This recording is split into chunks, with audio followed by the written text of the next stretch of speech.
Hello நண்பர்களே! கோயில் கும்பாபிஷேகத்துக்கு போலாமா? என்னதான் காலையில சீக்கிரம் எந்திரிச்சு கிளம்புனாலும், அவசர அவசரமா ரெடியாகி கிளம்புற மாரி தான் இருக்கு. அன்னைக்கும் கோயிலுக்கு லேட் ஆயிட்டு, அதனால அவசர அவசரமா ஓடி தான் கோயிலுக்கு கிளம்பிட்டு இருந்தோம். நாங்க தான் லேட்டுன்னு பார்த்தா நெறைய பேர் எங்க கூட ரோட்ல வந்துட்டு தான் இருந்தாங்க. ஒரு வழியா நாங்களும் கோயிலுக்கிட்ட வந்துட்டோம். கரெக்ட்டான டைம்க்கு வந்தனால கோயில்ல தீர்த்தம் ஊத்துறத பார்க்க முடிஞ்சு கும்பத்துக்கு. இல்லன்னா கண்டிப்பா இந்த மூமெண்ட்ட நாங்க மிஸ் பண்ணியிருப்போம். கரெக்ட் டைம்க்கு நாங்க போனனால தான் கும்பாபிஷேகம் தீர்த்தம் ஊத்துறதெல்லாம் பார்க்க முடிஞ்சு. இல்லன்னா நாங்க கண்டிப்பா பார்த்திருக்க மாட்டோம். கோயிலுக்குள்ளேயும் நல்ல கூட்டம்ங்கிறனால உள்ள விடல. வெளிய தான் நின்னோம். வெளிய நின்னாலும் நல்ல திருப்தியா சாமிலாம் கும்பிட்டோம்.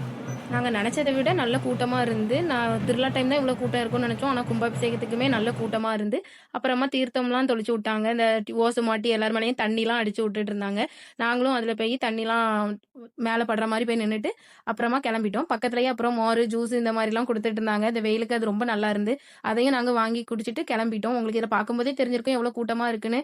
இத விட கூட்டம் அதிகமா இருந்து கும்பாபிஷேகம் நடக்கும்போது, அப்புறமா தேன், குழல் இதெல்லாம் வாங்கிட்டு ரோட்ல வரும்போதே நாங்க சாப்பிட்டுட்டு அப்படியே எங்க வீட்டுக்கு போயிட்டோம். ஏன்னா வெயில் ரொம்ப அதிகமா இருந்து, அன்னதானம்லாம் கூட ஏற்பாடு பண்ணியிருந்தாங்க. ஆனா அங்க இருக்க கூட்டத்துக்கு பக்கத்திலேயே போக முடியாது. அப்புறம் நாங்க வீட்டுக்கு கிளம்பிட்டோம்.